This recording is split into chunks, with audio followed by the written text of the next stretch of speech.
we are now recording, and our speakers, Adam and Eric, take it away.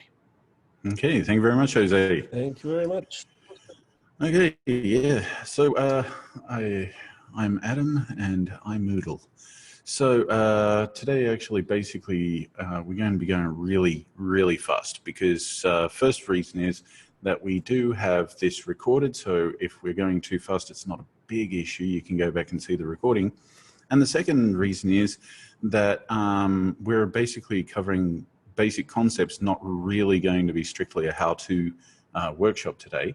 So if you are interested in a how-to workshop, we encourage you to take advantage of the offer for the free admission to Moodle Week Japan, which will be a set of workshops and presentations next week. So if you could avail yourselves of that opportunity, that'd be great. So we're talking mainly communication. Also, Sorry, Eric? Yeah? Sorry, also for the IVE project, if you are interested in joining, we do have lots of teacher tutorials available. So the first part of this section will be Moodle based, and the second half of this section will be IVE project based. So that's another thing that hopefully you'll be able to follow where you go. So I'm just going to share my screen and point out a few different things that we're talking about today when we're talking about actually getting students communicating using Moodle. So here's a Moodle. This is a Moodle. This is actually the JAMU project that's managed by the Moodle Association of Japan, which is a place where you can actually use Moodle with your classes or just for practice or anything completely for free. All you have to do is log in via the Moodle Association of Japan project, and you can come in here and click on the Request a Course button on the left-hand side, and you can request a course. It also has some documentation, like a Toriatsuke Setsumeisho, and this documentation is actually all in Japanese, though. So if you are a Japanese speaker, by all means, make yourself available. Make that available to your use as well. Okay, anyway, I've made a practice course here, and this is currently just basically an empty course. But I'm just going to show how you can actually get student communication using simple stock Moodle activities such as the choice, the glossary, and the database. And then for more involved communication, we're going to talk about the forum and maybe a little bit of a touch on chat, but chat kind of sucks compared to all the other wonderful tools that there are out there. So to take it away. First of all, for communication, we're talking student involvement in the courses, so the students can actually talk to the teachers, teachers can talk to the students. And if I expand that out a bit more, nope, it doesn't appear on this particular course. Okay, but anyway, with stock Moodle, here are some of the options that you can do. So to set up a choice, we can turn editing on. We can add all of our activities just here through the activity chooser. And choice is one that allows you to pose a single question to poll your students in an asynchronous way. So you've probably heard of polling in Zoom, but this one is more of a poll that you can put up and students can answer it throughout the week or even throughout the semester, even changing their answers as the semester proceeds. So choice is just a single choice. So you might say, for example, with a choice, you might ask the question, what do you want to eat? And you might give them the options of, well, we'll just repeat the question. You can provide all sorts of context in your question, but I'll just repeat the question right there. And then you can give them the options. So broccoli, if I could find meat, veg, great. Yeah, I just can't type. I've got a microphone in the way at the moment, so I'm finding it a little difficult to type, sorry. Okay, so then students can actually answer these. You can set different things to allow different limitations. You can say, okay, they can choose both if they want. If we allow more than one choice to be selected, then they can choose both options or multiple options. And you can limit the number of responses to, okay, only the first 4 people can choose this and only the first 6 people can choose this. So we can do this. And it's a very simple question, but with a lot more power than some other polling features in other software. So we can also choose whether we're going to publish the results of the poll to the students afterwards or not. Just give this to always show results. By all means, they can see it even before they vote. And privacy, anonymous or with names, you can choose that as well. So I'm just going to save and display that as because I'd like to actually move on to the next one. Enroll me in this course. Okay, continue. I'm enrolled. Oh, I can't enroll myself because I'm an admin.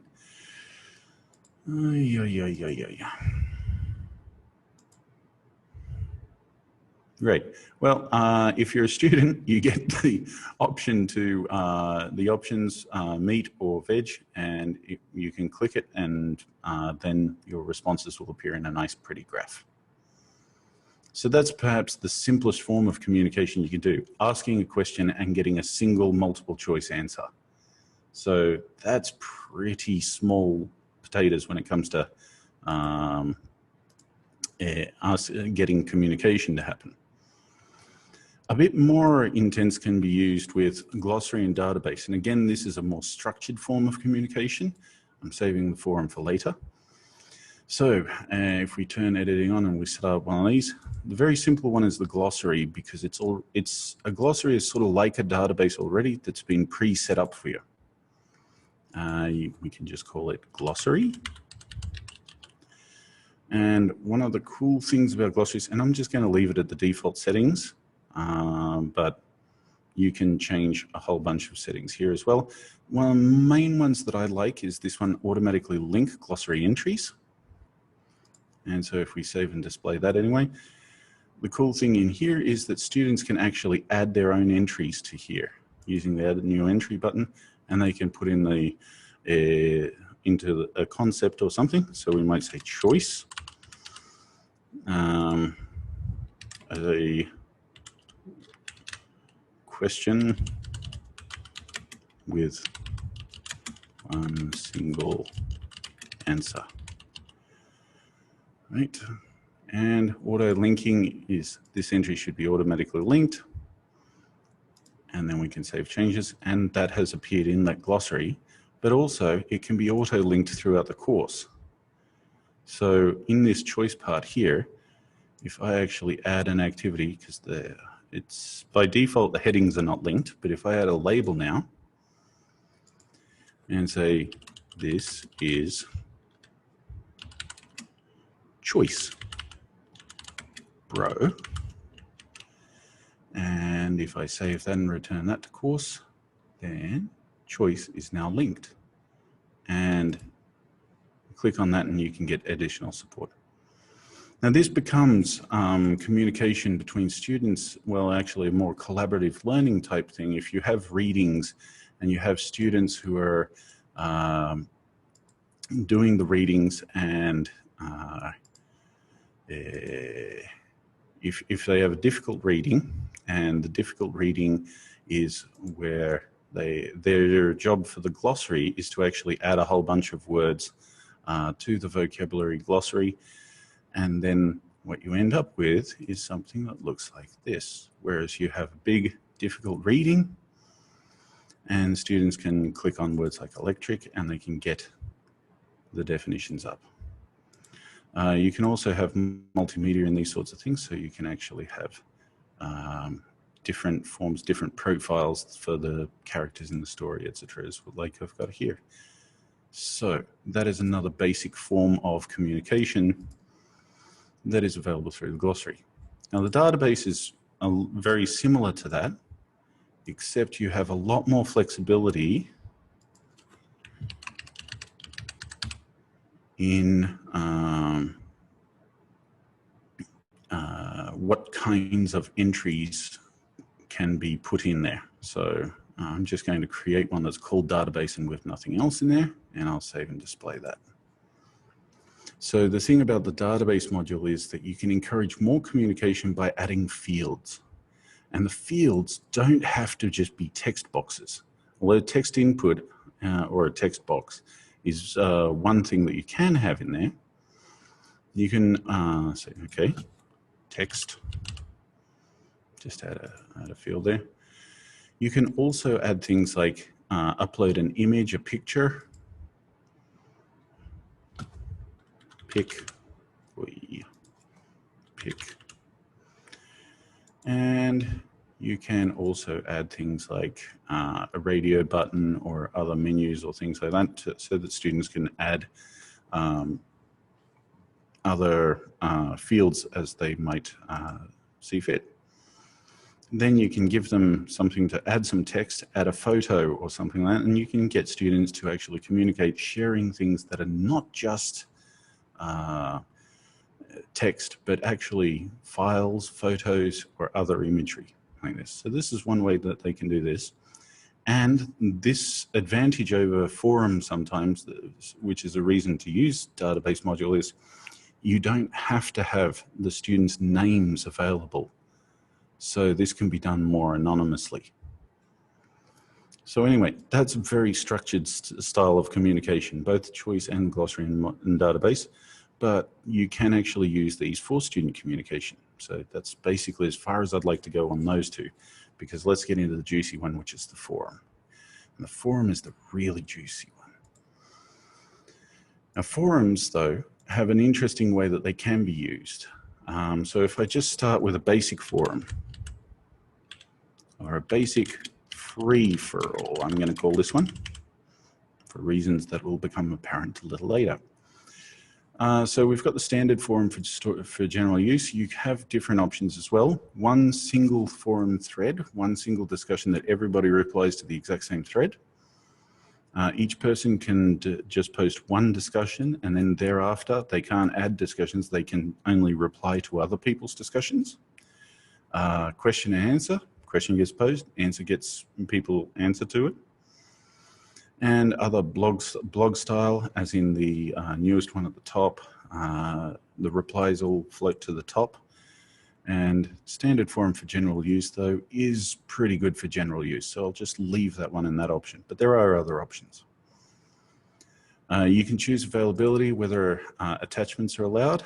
We'll say, okay, maximum attachment, so 500 kilobytes. You can't even get a photo in there for that. So let's put it up to 10 megabytes. And then number of attachments, sure, 9 will do. And you can also have subscription. And subscription is also fairly useful because you can have optional subscription, which means nobody's subscribed at the outset, but they can subscribe and therefore receive emails upon replies, etc. When a new post appears. Forced subscription means they must receive emails for every single post that goes in there. This is the one that you set if you want everyone in your course to be spammed. Auto subscription, if they're not subscribed from the beginning, but if they do choose to post or interact with the forum, then they get subscribed. Also, if this one's also subscribed from the get-go, I believe. Eric, can you confirm that? Auto subscription, subscribe from the get-go, but you can unsubscribe. That's correct, as far as I can. Yep. Yep. And my personal favorite is subscription disabled. You don't get spam at all. And read tracking also is a good one to leave as optional because that tells you whether this is actually read tracking, not read tracking. It tells you if a post is new or not, if you've read it or if you haven't. So once you click on it, the read tracking realizes that you've read that particular post and you don't need to look at it again. Okay, as with everything in Moodle, so many other different options, but the two which come in use for grading are the whole forum grading and the ratings. Ratings are listed, average, count, etc. These are ratings per post. So if you say the maximum grade is 100, or maximum grade is, let's go 10, that means that each post can be rated by the teacher by default, but you can also enable ratings by students. It can be rated out of anything up to 10. You can change that to scales or something else as well, but this is on a post-by-post basis. Whole forum grading, on the other hand, also allows you to use, say, points, but it also will allow you to use a rubric to set a rubric up for how students have participated in the forum, whether they engaged with other students properly or not. And I really like this feature because I can actually set it with a rubric that says that, okay, you're going to be graded based on how well you actually used the forum as opposed to number of posts. If you say something like number of posts, the students tend to try to game the system and copy and paste their post into several different other replies. But if you tell them, no, the quality of your interactions is what I'm looking at, and here's the rubric that is actually focused on the quality of interactions, you will be encouraging better quality in the interactions. So this is a fairly new feature. I think it came out in Moodle 3.8, and I quite like it. Anyway, you save and display that one. Whoops, I chose rubric, didn't I? So I'm going to change that back to simple direct grading so that it's not going to ask me to set up a marking. There we go. And then you can start a new topic. I'll just add one in here. Boom. Add a new post to forum, and there's my post. And you have other options with starring and things like this. Now, there's another really good session which will talk about how to make these forums successful, right? So I've just gone over the basic functionality of Moodle in terms of how to set up a forum. But if you want to know how to make it successful, go to oops, sorry, I've forgotten exactly what time it is. The session by Steve Henneberry. When was that one? Jose, do you know? Checking for you now, dude. That I'm will checking. be Wednesday at 4 o'clock to 5 o'clock. 4 to 5. Okay, so tomorrow, 4 to 5, efficient breakout room discussions is Steve Henneberry's, and he's basically going to talk about how to get the students interacting with other students to make this activity successful. A few ways that we also can interact inside these forums, that we're not limited to text, but other things that we can also do is even record video and audio directly into the forum here. So I'm going to try this, my video, and we'll find out how greedy, let's try video, yeah. We'll find out how greedy Zoom is for video. Okay, it's asking me, okay, camera, yeah. Something happened which presented, yes, that something is Zoom. So yeah, if I weren't using Zoom right now, my microphone and camera would be perfectly happy to record directly into this. But yeah, Zoom does not seem like it wants to share at the moment. So you can also encourage your students though to add photos from repositories or even say Wikimedia. So if they don't want to share their own photo, you might say T field,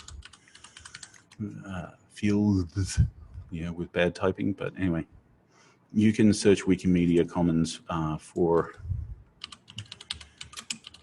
if I can learn to type again. Yep, green tea, cool. So now I've got some green tea and I can select that file and add that. And by adding the file here, okay, I'm just going to click on Save image. By adding a photo, for example, you're adding to the communicative value of the thing. A picture says 1,000 words, then I've just written a 1,000-word essay on green tea right there. So you can post all sorts of multimedia in here as well, and encouraging students to use multimedia, to use video, to use audio, to use something other than just text really brings this to life. And if Eric, if he gets to show you a few examples of this actually happening on the IVE project, that'd be pretty awesome too. But anyway, so that's the basic free-for-all forum. But if we don't want it to be a free-for-all, let's say we want, well, forum's great, but everyone talking to each other, well, I actually want my students to be talking in groups because it's a group activity. Okay, so let's make one for groups. But to make the group one, we also have to create groups in the course first. So let's talk about a group forum. In order to do that, we're going to go to the participants menu first, actually, and perhaps the easiest way is through the left-hand side, participants. And let's set up a few groups. Go to groups. Now this class itself does not actually have any students in it. But here's where you can actually create groups. And I'd recommend also first, though, creating a grouping. Groups and groupings. Okay, here we go, Moodle, with the terminology. But if you think about groupings, the simplest way to think about it is this is groups for activities. So one activity, you want to have this group for that activity. So we're going to create a grouping, but we're going to name it, you know, the group forum, because we want to use this in our group forum. So I'm even going to copy that so that I can name the forum the exact same thing later. Okay, so we save changes. Now we've got a group, a grouping here. We can make groups inside there. So we make our student groups inside that grouping. And so let's create group. Auto create groups. I don't think it's likely to. Let's try 5. Let's see. Submit. Yeah, there are not enough people.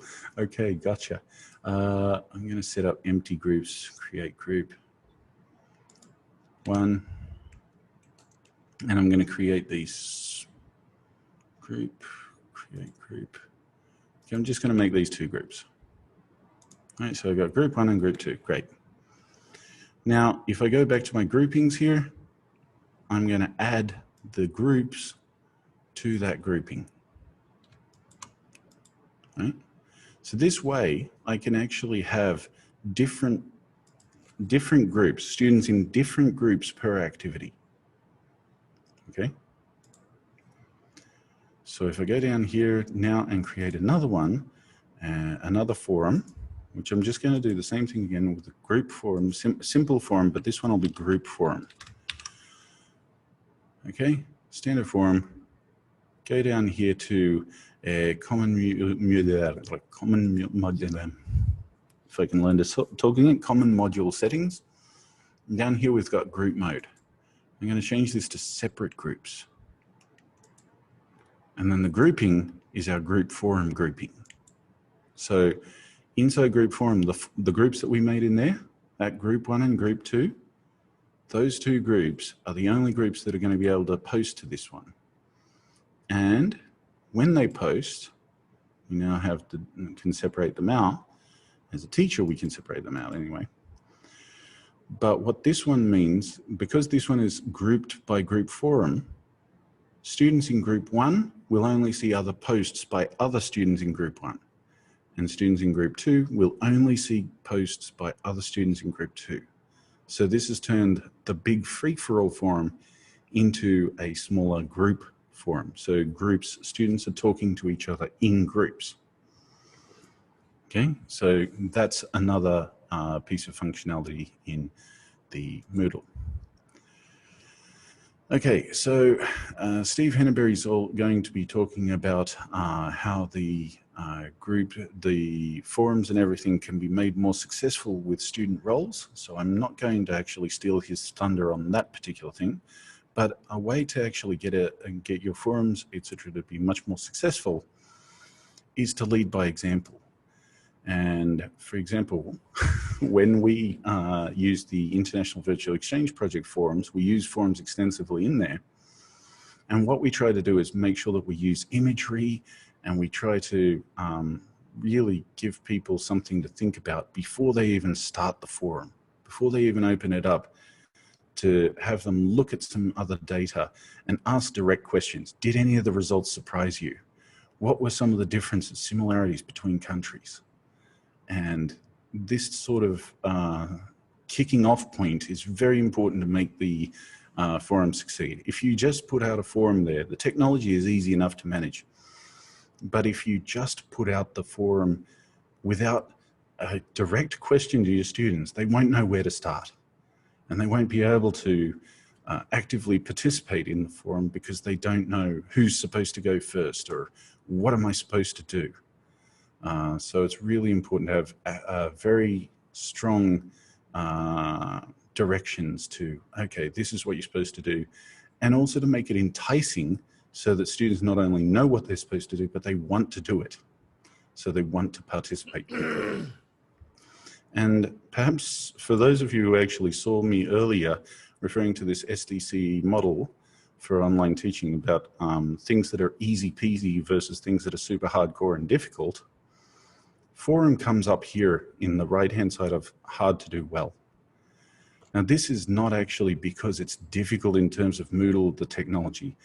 I know that there are lots and lots of settings in Moodle, but it's not hard to do well because of so much of the technology being difficult to set up. It's hard to do well because it's hard to encourage the students to interact properly. And so really, I can't recommend you going to check out Steve Henneberry's session enough because that's a really a good complement to this one in that the technology is here, but the actual how to make it go well is in Steve's. So I'm personally also really looking forward to seeing Steve's tomorrow. Okay, so anyway, that's basically as far into the Moodle stuff that I would like to actually go. I'd like you all though to take a look at what Eric's going to show you, which will be the International Virtual Exchange Project, which will be examples of the forum, and one example at least of the database. Time permitting, we might even show you a second example of the database module in action. And then we'd like to also encourage some audience participation, in particular in the form of, you have any ideas of some other form of communication that you'd like to see in Moodle? Because for the International Virtual Exchange Project as well, even, we're looking for new ways that students can talk to each other and new ways they can communicate and have discussions. So if you've got anything that you guys can bring as well, we'd love to hear it. So anyway, just before I hand over to Eric, I'm going to mention one last thing, and that is the promo code. So if, thank you very much for sticking with us this long. If you actually are interested in going to Moodle Week Japan 2020, the promo code is actually something that upon registering, clicking on register for Moodle Week Japan, this will get you to this kind of screen here where you'll see enrollment key. Enrollment key here, this is where you enter the promo code, which I'll add to the chat as soon as I can find where the chat went, because I'm screen sharing so I can't really see it. But that's the screen you'll have, and in here is where you can type in, okay, now stop screen sharing. It's OTJ Moodle, all in caps, shout it out so that the Moodle gods can hear you. Okay, so I'm going to hand over to Eric now and let him take it away for IVE project. Thank you very much. Thank you very much, Adam. Yeah, Adam's talked a lot about Moodle, and that's the platform that we use. But having said that, you do not need to know Moodle to participate in the International Virtual Exchange project. We've set our Moodle up to be as easy as possible. Okay, so just if you do want to participate in the IVE, you don't need Moodle. That's just off the bat. But if you do know Moodle and want to see one way that it is used in a pretty cool setting, then yeah, that's what we're going to be talking about now. Okay, so I'm going to share my screen now, and presuming that you can now see my whole screen. So Moodle in the International Virtual Exchange project is where we're at. And what we're going to do today is cover these steps. The main part will be showing some examples of the exchange activities and also how you can get involved. Okay, so since 2015, yeah, we've had in excess of 20,000 students and 300 teachers participate. Actually, that number is greater. It's about 23,000 students, but and it's just continuing to grow, which is great. There are a lot of different countries that have been involved, but the two main ones are Japan and Colombia. Okay, if you're here from Japan, we actually have a participant in our presentation here today from Turkey, and we welcome her particularly. Hopefully from October, Turkey will go into this list, as will Cameroon, as will Côte d'Ivoire, as will Angola from all accounts. It's looking good. We've got quite a few people interested from Africa who will also be joining us. So lots of different students involved, and it makes your English class a whole lot more interesting. Yeah, I started this project because when I was teaching up in Hokkaido in the early 2000s, there weren't the huge number of foreign tourists that are there now. There were very, very few. Almost zero chance for my students in the regional university I was teaching at to interact with foreigners. The internet obviously has changed that, and that's where this IVE started back in 2004, 2005. 2015 is where it went large scale.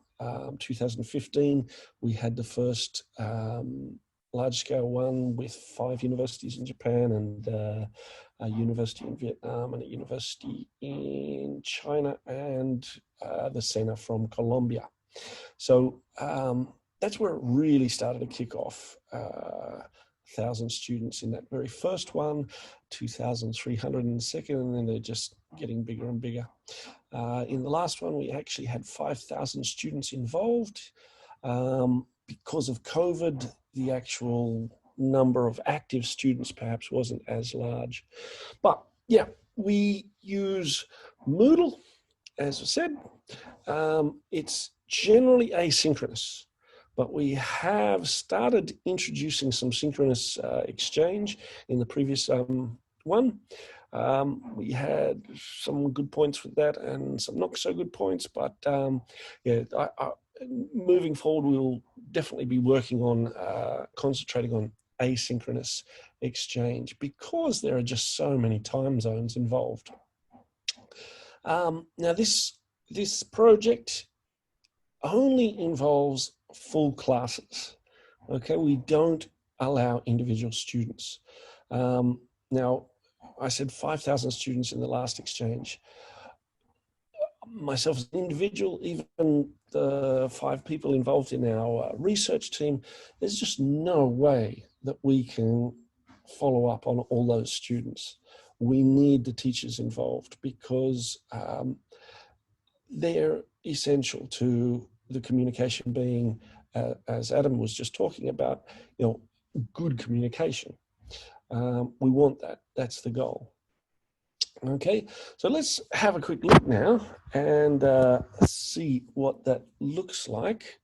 I'm hoping now that you can see my Firefox. Can you see the internet? Yes? Yep, we've got you there. Okay, so basically, if you decide, yep, I want my students involved, okay, I'll tell you more about this, but the end result is they get a username and a password, they go to this website. Okay, so here's the website. It will probably look a little bit different from October, but basically what you'll have to do, or the students will have to do, is log in. Okay, so when they click on login, they go to the login page, they enter the username and password that they will get from you, the teacher, not from me, from you, the teacher. They will enter that information, and then they will see this course page. Oh dear, am I going to have that for all my tabs? I hope not.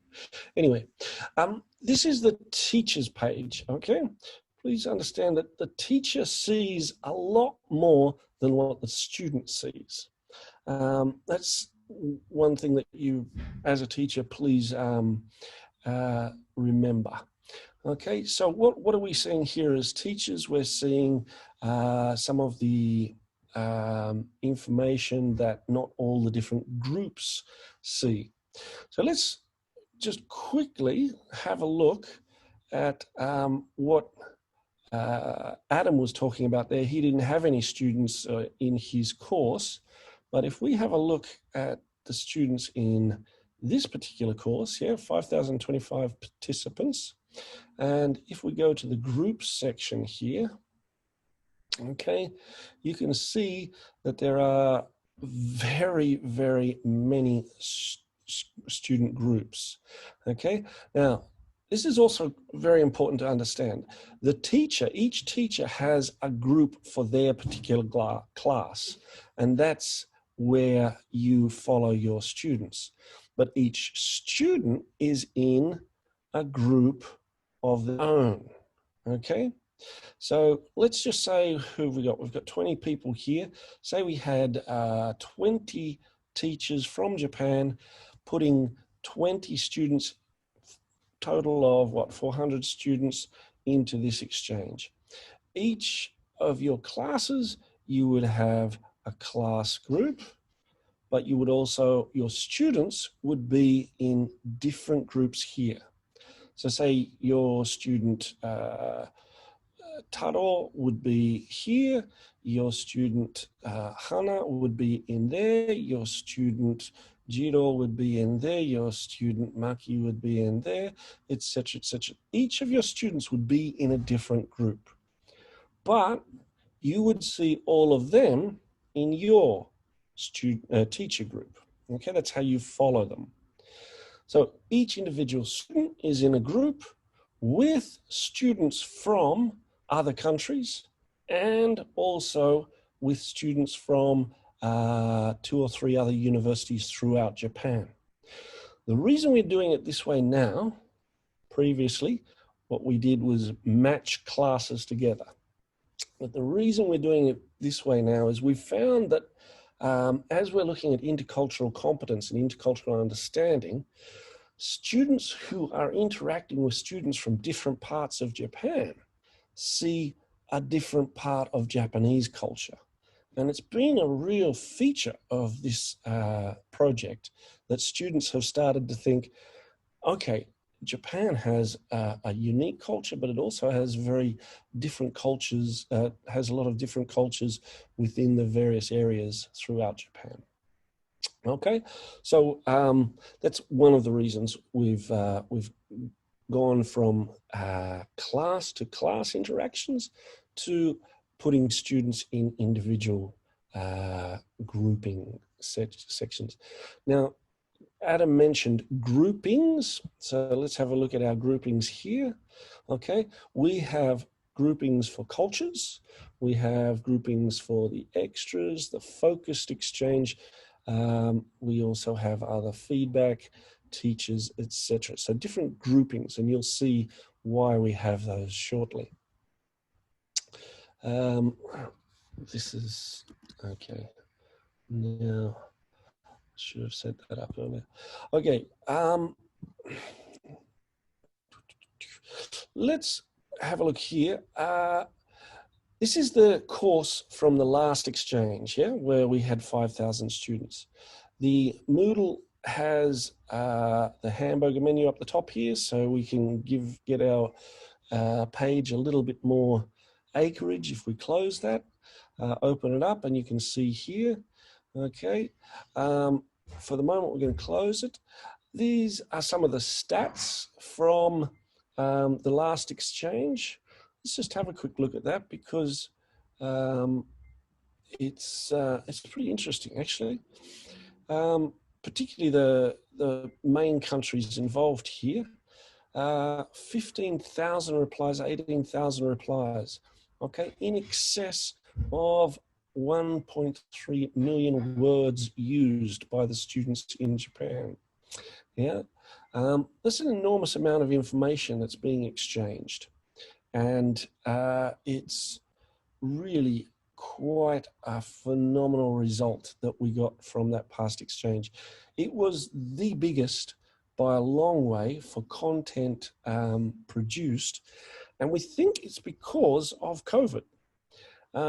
It was that volume was 5 times the previous exchange. Phenomenal, absolutely phenomenal. Eric, that was in one semester? That was in 8 weeks. 8 weeks, okay, thank you. Yeah, so each exchange goes for 8 weeks. Okay, now within those 8 weeks, so what do we have? Within this 8 weeks, we have the focus group discussion. That's a forum. Okay, we have the open forum. Now, in the focus group discussion, that's where the students are in those smallish groups. The open forum, all 5,000 participants can participate there. So that can get pretty messy. I'll show you that shortly. This is the cookbook, a brilliant idea from Adam, this is the database, okay?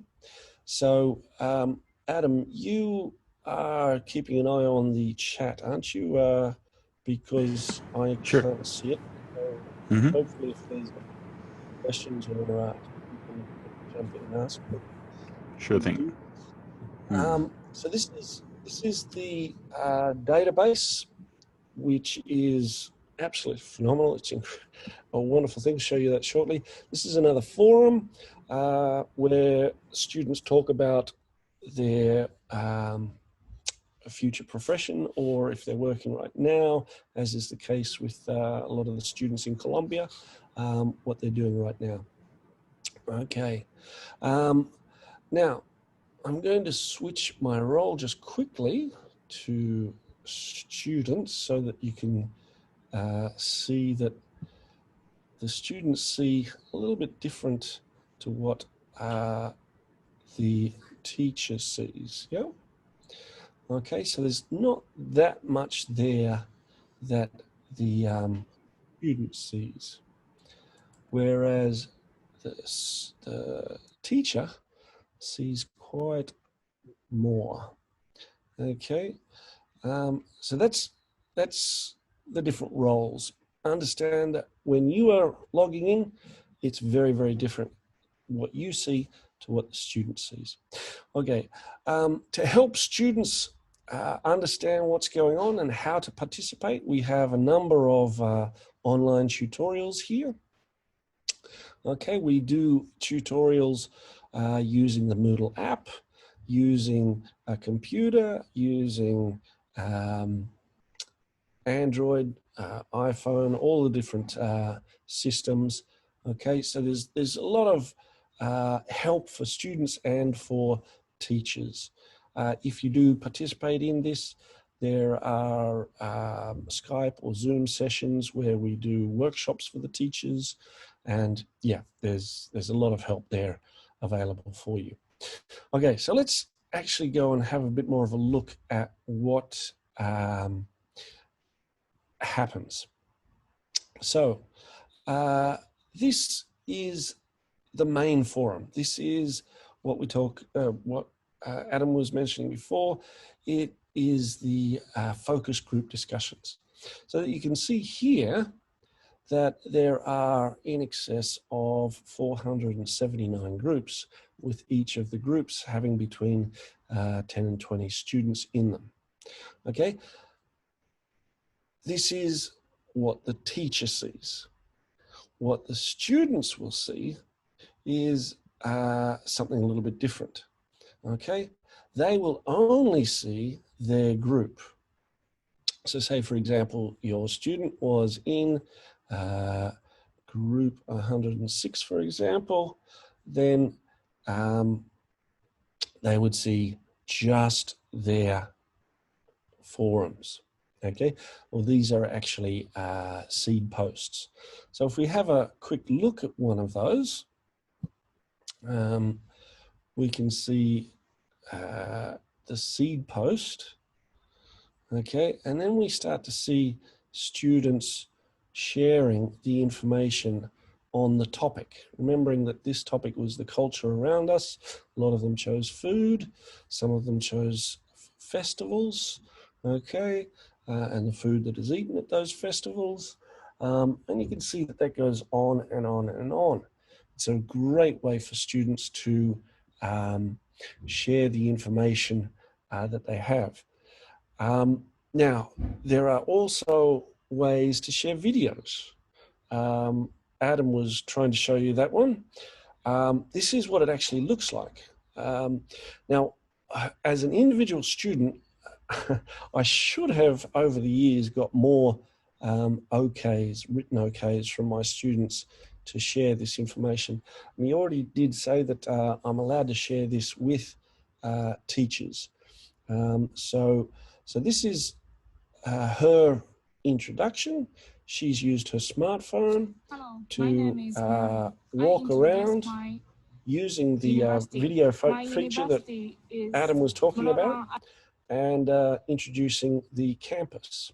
Okay, she's added pictures, etc. Then the students from the other countries start to come in, and they start to share their information as well. Okay, and there's lots of different things happening within this exchange. Okay, this is another one that was just brilliant. So she shared the information on how to make the Japanese chicken. The Colombian students came back and said, we do that as well. She said, do you do it this way? She's also given some more videos about a different type of fried dish, the takoyaki. We had some Australian students come over on exchange. She videoed them trying those. Now, what then happened, which was really incredible, the students in Colombia went away and created a video series in English of them making the recipe. And this is what they ended up creating.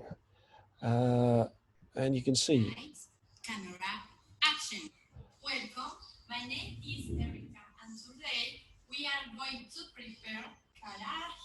A delicious. So, Miori was basically in tears when she came to show me that she was just so happy to have found that information and shared with the students in the other countries.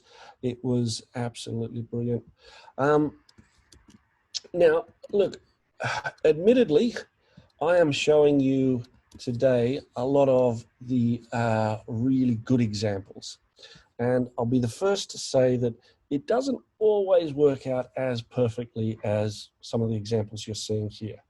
But the more we go on with this exchange, the more we are improving the methods which students can interact in and through, and the more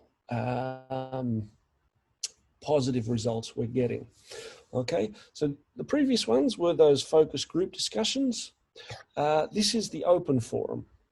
Now, I'm presuming you're seeing all of that. Oh, God, I wish I could get rid of that. But anyways, you can see here in the open forum where all 5,000 students can interact, the number of replies is increasing dramatically. Yeah, I mean, which mode of class do you prefer, online or offline? 231 replies there. Obviously, COVID had a big influence on things there.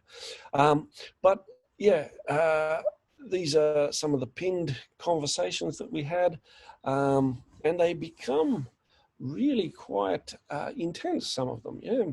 What is your opinion about racism? Etc. You can see that this open forum is actually still open. Today is the 25th of August and students are still participating, even though this finished in the first week of July. So that's another thing that is quite interesting and ongoing. So that was the open forum. This is the cookbook, and this is the database module that Adam was talking about. So students can come here. Let's just tell you here that there are 10 recipes here per page, and we have 57 pages. So that's 570 recipes here. Pretty impressive. Mango and passion fruit cheesecake, yum. Ingredients, procedure. This is, the student has it down. Communication, okay, comments. This is how the comments are going. So you can see that this is really, again, a wonderful way for students to use the language that they're studying in your class to interact not with just each other, but with students in other countries. So you're very welcome to join this project. A couple of other quick things. The professions forum is here again. Lots of different interactions happening on that. We also have a, this was an idea generated by Andy Johnson, a brilliant idea, I think. He's one of our research members. It's also showing that teachers who get involved can help shape the virtual exchange going forward. We continue to make it better. But this is the student-generated survey. So basically in week 3, we send out to teachers some information saying, hey, do your students want to ask students around the world some questions? If they do, put them down. And then we get the teachers to submit the questions that their students want to ask, and we make a survey. Now these are some, these are some of the questions that the students were wanting to ask other students. Okay, so here are some of those questions, and they're not that interesting, perhaps, but then what happens is we go away and we can set it up so that the country that the students are from, we get their answers. Okay, so that we can see here, the Japanese students, the vast majority of them were 18. We see that there was a pretty clean mix between male and female. Okay, how much time do you usually spend playing video games? Wow, I don't usually play games. Is that true, do you think? Anyways, we do have other questions there. Why do you study English? Okay, but the really interesting ones that sometimes come out are perhaps, for example, this one. Okay, so which do you trust the most? 1 is least trusted, 6 is most trusted. Police from Japan. Well, quite well trusted. Science, very well trusted. Religion, not so well trusted. If we go over here and have a look at the Colombian students' results, we see a different range in students' ages. Actually, because I do hope that this is Colombia, yes, UK. There's a bigger range of students' ages. There are more females involved. Let's go all the way down to this one here. Police, not very well trusted in Colombia. Science, religion, much more trusted than in Japan. Yourself, the most trusted. Politicians, not very well trusted. Comparing that to the Japan side of things. So you then in the final forum exchange, we then went back and said, okay, look at some of the results there. And Andy and some of the other teachers collated those results and put them in a much easier to access format. And students then went away and started to compare those. Okay. Now, this we only really did it for the Colombian and Japanese students here because they were the big groups. But in previous exchanges where there were more countries involved, that obviously becomes a lot more interesting as well. You see it across the spectrum there, which is really makes for a much more interesting project. Okay. Now, this is what we call the starters exchange, where the students who have only done it once, it's the first time they're doing it, that's this one. We also have a continuous. So, for example, if your students began the year in April, you would do the starters in April. If you wanted to do the continuous, then in second semester from October, you join the continuous course. And that's another one which we perhaps don't have time for today, but because the vast majority of people participating will be joining the starters to begin with, I thought I'd introduce that. My son is just hopefully he'll be a little bit quieter. So let's go back now to the presentation side of thing. So yeah, outcomes, benefits of virtual exchange. We have many language acquisition outcomes. There's increased input, there's increased output because of it. Motivation to use the language increases. Obviously, cultural knowledge, other and own culture is very, very important in that respect. And as a lot of people have been talking about over the last few presentations at OTJ, personal development, learner reflection is also a big part of that. We've consistently been carrying out surveys, and the data is pretty well. It's very solid that students are seeing the benefits of this. So it's not just me saying that; it is very, very impressive data, I think. There's lots of positives coming out. We asked them, what don't you like? And no problems, the vast majority there. System problems, okay, there are a few. We continue to improve those. But generally, dissatisfaction with other students' efforts. To me, that's actually saying the students want more of this.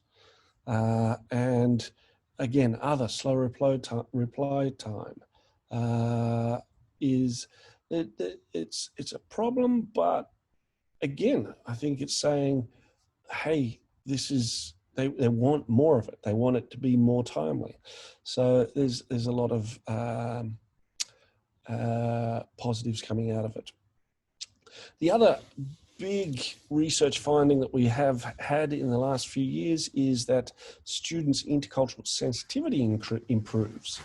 Now, if you are working in the intercultural competency field, intercultural understanding, you probably will have read Chen and Starosta's paper. We've done pre and post testing of students, and we've seen, even in a very short period of time, 8 weeks, we have seen improvement in students' intercultural sensitivity, and that's shown there. So what are we seeing? Okay, first step in learning a new culture is to understand that you have your own. I mentioned that right at the beginning. Yeah, the Japanese understanding of their own culture is increased, and that's a really important point. Vast majority of the students who participate in this, their English ability is not great. Okay, my students at Moodle Institute of Technology, Moodle Institute of Technology is the only national university in Hokkaido that does not have an English entrance exam. The students there generally don't like English. And yet, when they got this going, they absolutely got into it. I've always been impressed. When I unfortunately had to leave Moodle Institute of Technology, I surveyed my students and asked them, if this was going to disappear, how would you feel? 56 of the 60 students that replied said they absolutely want this to continue, even though it's more work. One of the students in one of the comments said, at first I was disappointed that I had to do this and students in other classes didn't. At the end of this exchange, I'm really disappointed at my university that all the students don't have to do this. I'm so grateful that I was able to. I think that's the best comment I have ever had in my life. Anyway, it also lessens the shock impact of different cultures. I think the term that I'm using is cultural acclimatization. This allows students a gentle yet very real introduction to foreign culture. If you have been following Keidanren, each year they send a kind of wish list to universities. In 2018, for the first time, they rated intercultural competence higher as a desired outcome for students leaving universities. Now, they rated that higher than English language ability, intercultural understanding and intercultural competence. So that's another very, very big step, I think. So if you want to join, how do you join? Well, first you can just send me an email, ivproject@gmail.com. You'll get an account, you sign in and then sign your class up. All the information is sent to you for that. By the way, I forgot to mention, this all is free of charge. There's no cost. Okay, very, very important point. Perhaps I should have said that right at the beginning. We have been given grants from the Japanese government, Kaken grants, and this is how we've set this all up. Once you've signed your class up and you're ready to go, then you prepare a list of students in a file. I'll be sending you that file. You just fill it in. And as I said, then you give your students their username and passwords, which are pretty easy to remember. And away they go. They can get into it. So what we'd like to do now is, can you please remember these questions, because we might go into some quick breakout rooms if Adam can organise that. Yep. And just before we do, I just thought I might add to the how to join thing. If you are actually coming to us from an institution that has its own Moodle, you may wish to make use of LTI to access it. So when my students access the International Virtual Exchange Project, we have a rule at our university that systems that have an additional login, username, password are forbidden. And the reason I'm not allowed to break that rule is because I'm actually the author of that rule. So we have to participate in the IVE project using LTI. Now, the good thing about LTI is that it means that my students in my class, they just click on a single link or a button, and that gets them straight into it. Also, if I mark the students using the whole forum grading, for example, if I use that on the IVE site, those grades come straight back to my home Moodle. So if you are using a Moodle or Sakai or any other LMS that supports LTI integrations, please mention that when you're applying. And if you would like to use LTI to participate, we can help you make that happen. Okay, so just let us know. Anyway, let's get to those questions and breakout room, shall we? Gentlemen, I have a few questions that were garnered from the chat. Garnered from the chat. I don't know if they were answered through the actual presentation itself, but the three of them are actually all from Shirley Young. So Shirley, feel free to tell me if maybe this question is no longer relevant to your curiosity, but here we go. Okay, first one, Eric. All of these actually were for Eric. Eric, is the majority of communication done by writing exchange? I appreciate that the time zone difference is a big problem for real-time speaking listening exchange. Do students extend their exchange outside the Moodle forum and in their own time? Do you monitor that at all? If so, how? Okay, so I'm looking at these questions now. Shirley, you're muted. Shirley, you're muted. Sorry, Eric. I was just going to say that Adam has answered some of my questions, although I don't think he actually addressed that very first little block there. So. I tried to pick out the ones that didn't seem to have been answered. So, okay, Eric. Okay.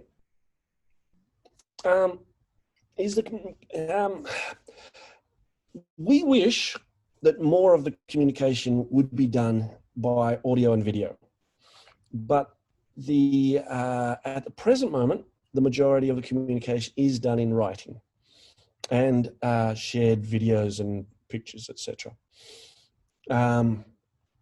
I would say that in the focus group discussion forums, maybe only 1% of the posts were video or audio. Now, in the open forum, again, Andy Johnson, brilliant idea. He set up a particular thread where all the exchange was to be in video form, and it was great. There was some really good stuff happening there. We try to encourage more of it, and yet students don't seem to want to go for it. Now, when I was watching the Flipgrid presentation just beforehand, I asked a question: can students download their videos? And apparently you can. Now, I was thinking, those Flipgrid videos, just uploading them into the International Virtual Exchange Project would be great. Yeah. And students then commenting and giving feedback on them. I mean, it's nice doing Flipgrid within your own class, but you imagine that on an international scale. That makes it a heck of a lot more interesting, I think. So to answer your question, yes, at the moment, unfortunately, most of it is in text, but that's only because I think students aren't being pushed a little bit more to exchange in video format and audio format. Sure. Follow up. If I were just to add to that, one of the reasons I was really happy to see the Flipgrid one as well is that it gave us new ideas on how we might take the, on new directions we'll take the IVE project in the future. So, you know, the idea of how can we get them to do more video and audio, as we'd like to see a bit more of that. And Flipgrid might actually have given us, well, it's given me a few ideas. I'll have to talk with Eric a bit more later, but yeah, so mostly writing at the moment, unfortunately, but we are looking to change that as well. Okay, Shirley gets the next question yet again. What is the aim of the program and the objectives? Is that still relevant, Shirley? Well, I'm curious about what is the driving vision behind the program in terms of what they're trying to achieve, and then whether or not there are concrete objectives that have been set in terms of actual targets that they've set for certain, I don't know, because I'm not entirely clear about what the aim is. That's not a negative statement. I'm just, because I can see that there are a lot of advantages coming out of it. But so, for example, I think I mentioned that, you know, is the driver this notion of cultural exchange, or is the driver actually going to be language exchange for you? I mean, what is the overall driver of what your subsequent objectives might be? And I'm just going to throw in, so Andy answered this is a slightly tangential question, but I'm also trying to kind of envisage logistically how I would incorporate this into an existing program that doesn't have much space left, so something else would have to go probably. And secondly, how that would work in terms of assessment. So Adam did mention that he is giving credit for his students in some way, shape or form.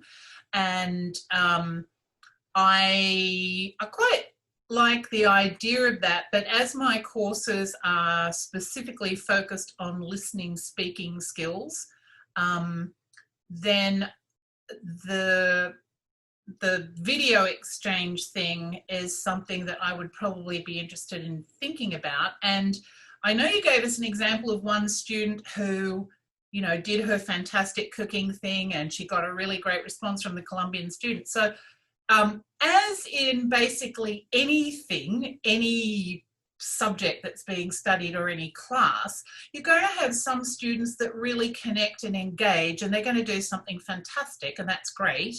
You're going to have some that are switched off before you even started the course and they're never going to engage, and you're going to probably have the vast majority somewhere in the middle there, where you actually can affect some sort of behavioural change or behavioural engagement on their part.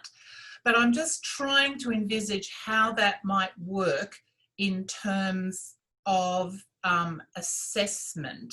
In so, for example, would it, maybe Adam can answer this later, but, you know, would it just be you participated, we're assessing quantity or participation as opposed to quality of participation? Because for some kids, you know, that might be quite a defining moment for them to actually, by the time they get to the end of their 8 weeks, they actually have perked up and discovered they can communicate with someone. Because I've had that experience. I run an exchange course, which is a real-time course because it's with Thailand, so the time difference is not a problem. But I'm trying to envisage how this might work. If my aim is to try and develop their confidence in listening, speaking, obviously via intercultural exchange, which I think has its own inherent value, and just working out how I might do that logistically. I know there was a lot in there to unpack, but Eric. Okay. Any thoughts that let's you go might back. have? The first thing you asked. The first thing you asked about was goals. Okay. Now, when I first started way back in 2004, my goal was to give my students an audience, because I still remember my French classroom in high school. It was, for me, it was one of the most boring subjects because the teacher was saying, okay, talk to your Australian friend in French. And it's just like, why?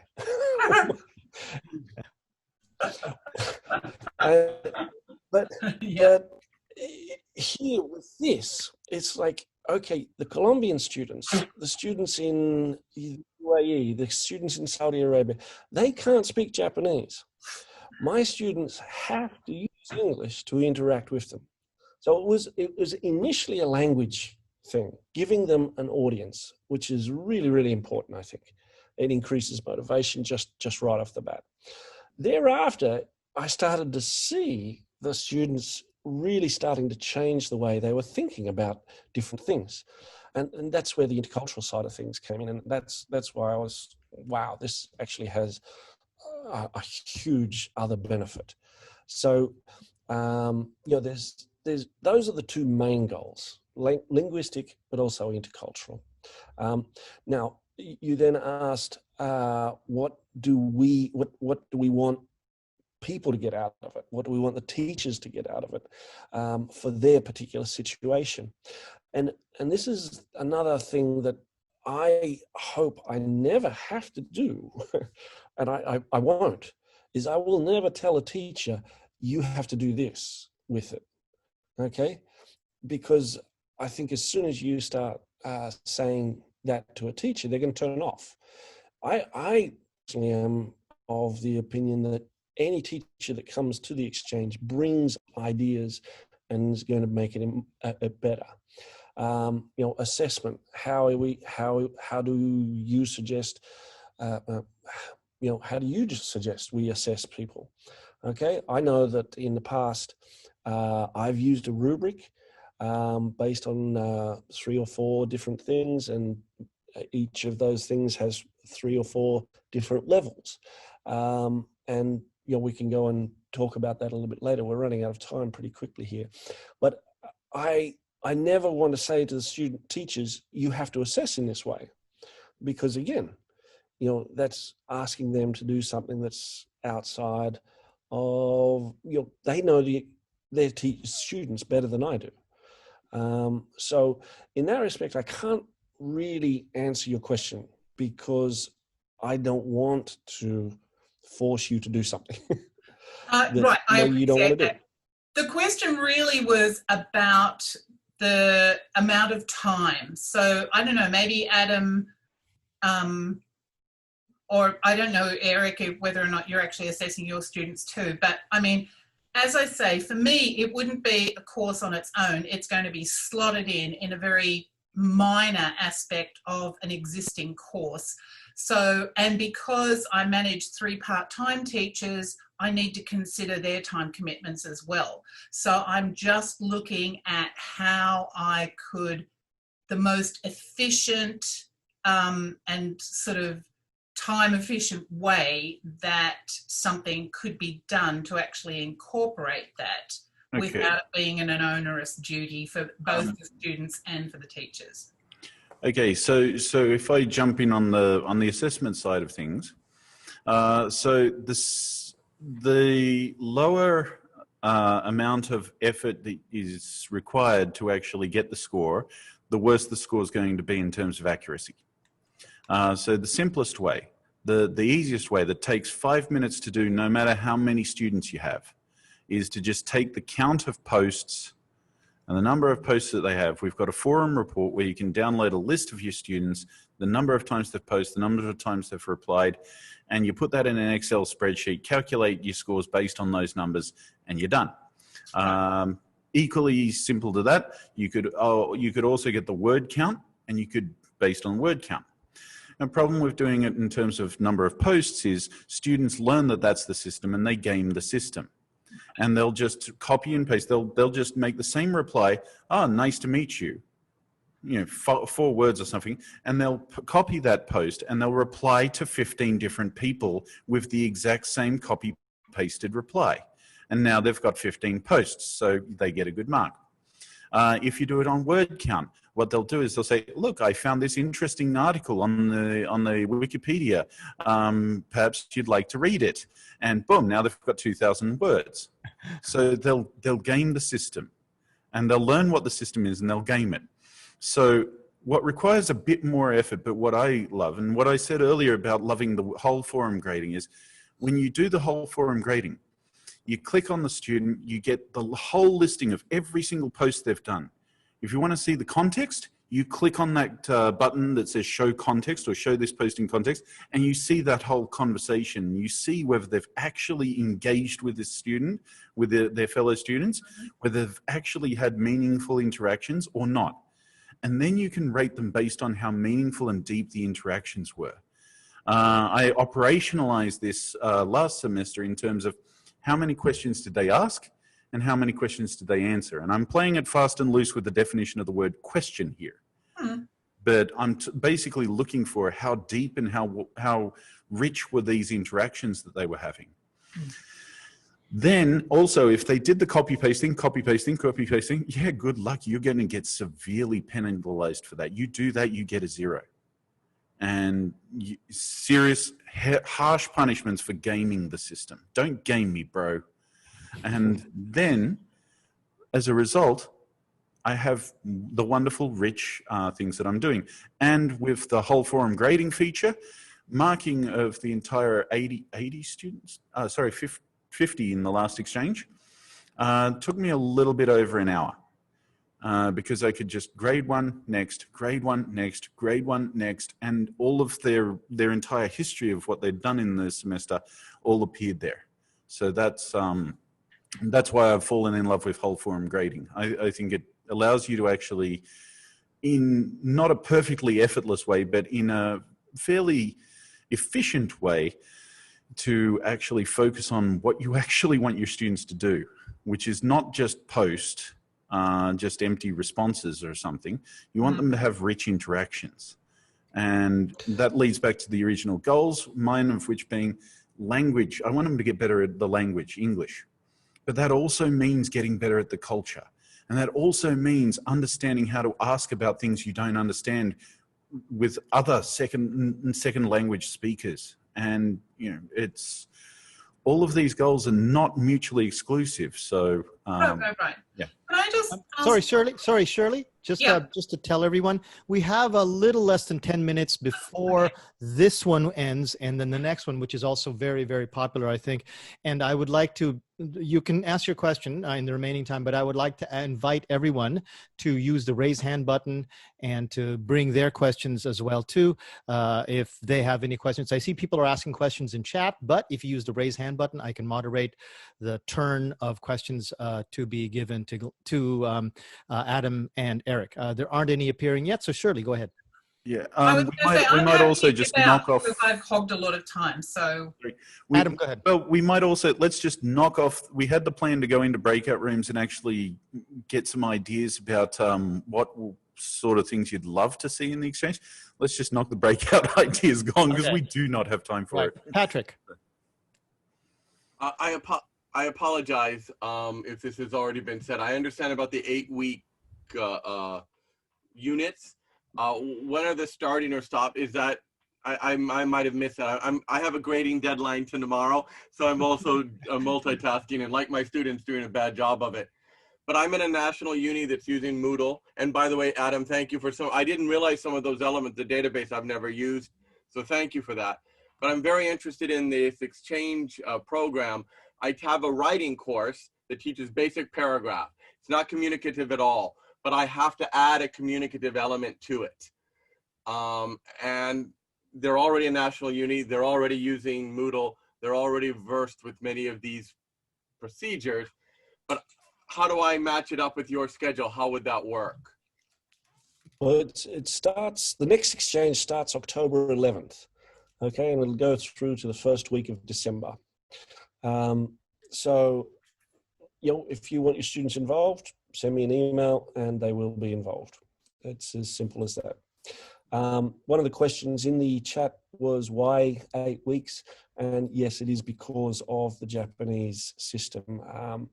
But the October through to December exchange is usually much more popular in other countries. The April through to June exchange is often difficult for students in other countries to be a part of because their semester finishes early June. So, but still, we have quite a few involved. So yeah, that's hopefully that's answered your question. The next one in next year will begin probably, usually starts around about the 20th of April. This year it started after Golden Week because of COVID. There were all types of problems, but it started very late this year. Usually it starts in April. Okay. Other questions, comments? There is a question here from Jackie. It says, what sort of approval do you need from the university in order to join the project?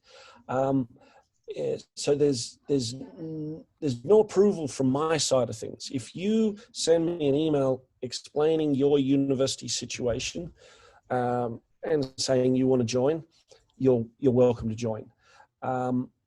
Now, some universities, for privacy reasons, may want you to go through them, but you know, I think if you're allowed to use the internet, this is a closed system run by run under the auspices of a CACM project. I don't think there should be a problem with approval, but you know, each individual situation, you know, you're going to know that more than me. But as far as approval from our end, all you need to be is a teacher at a proper university, and you will be allowed to join with your students. Okay, we have time for one more question, and it's going to come from Glenn. Glenn, did you want to open your mic and ask that directly? Just before I do, I just will add one more thing to that. The reason we go with university is that they're adults. So we don't want to have anyone underage in the project at the moment because we can't control what the other people are going to post. And some of these people are full-on adults at 25 years old, which means that they're old enough to use all the bad words in the dictionary, but they're not old enough to be mature enough to realize they shouldn't sometimes. And so occasionally, it's very rare, but occasionally we do actually have to go in and correct an error. So, okay, Glenn, anyway, go. Thanks, You got a short. Yeah, I just wondered if you guys had any text or video synchronous conversations between universities that are in a similar time zone. Sorry, can you say that again, please, Glenn? I got it, so I can handle this one. Yeah, we're actually looking at using Big Blue Button to have synchronous exchanges happening. Same time zones, yeah, that's kind of what you need. So it's really hard. We're only in the really early stages of looking at the idea because most of our students are either in Japan and Colombia, and they're the opposite sides of the world. So that's not likely to work so well. But with same time zone things, as more people come on in similar time zones, it becomes something, a possibility. So we're looking at doing that, perhaps either using Jitsi or Big Blue Button. Okay, guys, it is now it's 40 seconds away from 5:30, and both of the coordinators for the OTJ Zoom sessions are actually here right now. We have to get going. So for Eric and Adam, did you want to say anything to the crowd before we go? Come to Moodle Week. It's free for you guys. So, Rick? And you're welcome to join. So copy the email address that I'm putting into the chat now and send me an email, please. We love having more people involved. Okay, there you go, everybody. You have got literally 10 seconds. I got to go. We're over time. But thank you very much. Wave your hand because I'm going to kill the recording. Okay, there you go.